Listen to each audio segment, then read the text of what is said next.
Le carboloading, un mot qui sonne un peu technique, non? Et pourtant, c'est l'une des stratégies de nutrition sportive les plus puissantes qui existent. Aujourd'hui, on va décortiquer ensemble comment ça marche et comment ça peut transformer le corps en une véritable machine d'endurance. Cette sensation, terrible, en plein effort, d'un coup, plus rien. Les jambes qui flageolent, l'énergie qui s'évapore, c'est ce qu'on appelle frapper le mur, le cauchemar de tout sportif d'endurance. Mais alors, qu'est-ce qui se passe vraiment dans le corps à ce moment-là? Pour bien comprendre, on va prendre une image toute simple. Imaginez que le corps, c'est une voiture de course surpuissante.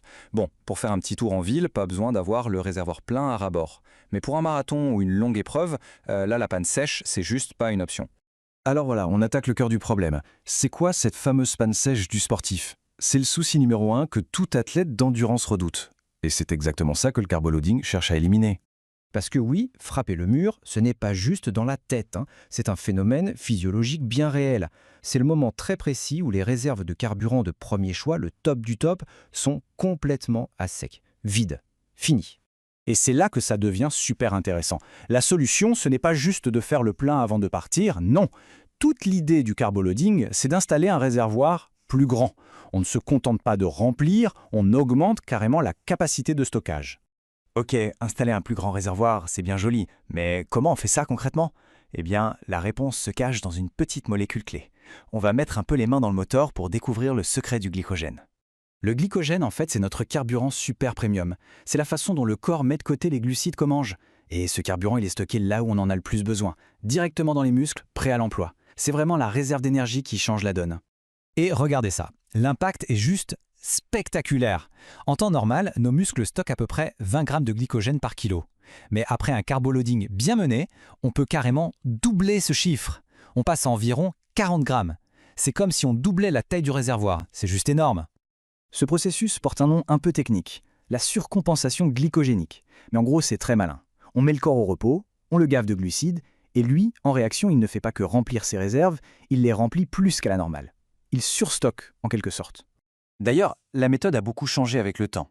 À l'origine, dans les années 60, c'était un truc de dingue, la méthode suédoise. Il fallait s'épuiser complètement pendant des jours avant de recharger. Heureusement, la science a montré que ce n'était pas la peine. La méthode moderne est beaucoup plus simple. On baisse juste l'entraînement et on mange plein de glucides. Plus simple et tout aussi efficace. Bon, la théorie c'est une chose, mais en pratique, comment ça se passe? Comment faire un bon carboloading?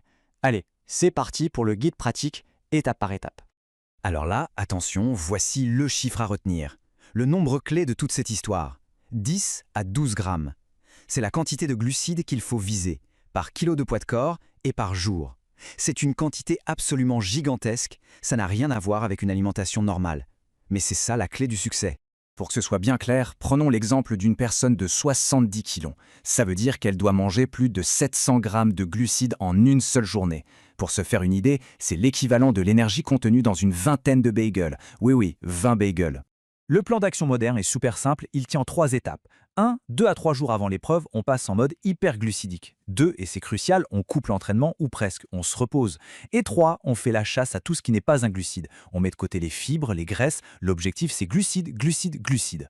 Et là, petite astuce de pro. Manger une telle quantité, c'est quasi impossible en ne mangeant que du solide. L'estomac serait plein bien avant d'atteindre l'objectif. La solution? Les liquides. On estime qu'environ un tiers des glucides doit venir de jus de fruits ou de boissons pour sportifs. C'est beaucoup plus facile à absorber. Évidemment, ça a l'air simple, mais il y a quand même quelques pièges, des petites erreurs qui peuvent tout faire rater. Alors voyons ensemble ce qu'il ne faut surtout pas faire. Et là, j'anticipe la question qui brûle toutes les lèvres. Mais si on mange tout ça, on va prendre du poids juste avant la course, non? C'est la grande crainte, et elle est tout à fait légitime. Et la réponse est oui. Oui, on prend du poids. En général, entre 1 et 2 kilos sur la balance. Mais, et c'est un grand mais, ce n'est pas du tout le genre de poids qu'on pourrait croire. L'explication est purement scientifique. Ce poids, ce n'est pas de la graisse. En fait, pour chaque gramme de glycogène qu'on stocke, le corps a besoin de stocker aussi environ 3 grammes d'eau.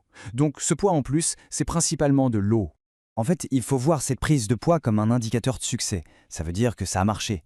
Les réservoirs sont pleins à craquer de carburant. Et en plus, le corps est parfaitement hydraté. C'est du bon poids, du poids utile qui va servir pendant la course et disparaître avec l'effort. Attention, point super important. Le carboloading, ce n'est pas pour tout le monde, ni pour n'importe quelle épreuve. Ça ne sert réellement à quelque chose que pour les efforts longs et continus qui durent plus de 90 minutes. Un marathon, un triathlon, oui. mais pour un 10 km, les réserves normales suffisent largement. Et voilà les 2 erreurs classiques à ne pas commettre. La première, continuer à s'entraîner à fond pendant qu'on se charge. C'est totalement contre-productif. On brûle le carburant au fur et à mesure au lieu de le stocker. L'autre erreur, manger des aliments trop riches en fibres ou en gras. Ça remplit l'estomac pour rien et ça empêche d'atteindre son quota de glucides. Donc pour résumer, il faut bien voir ce que le carboloading est et ce qu'il n'est pas.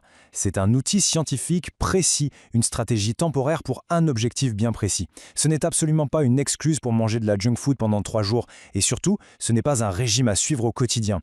Finalement, toute cette histoire de carboloading nous pousse à une réflexion plus large. Si on peut à ce point booster une performance sportive avec une nutrition aussi ciblée, ça nous interroge, non? Au-delà du sport, comment est-ce que les choix qu'on fait chaque jour dans notre assiette façonnent notre énergie, notre concentration et notre bien-être général?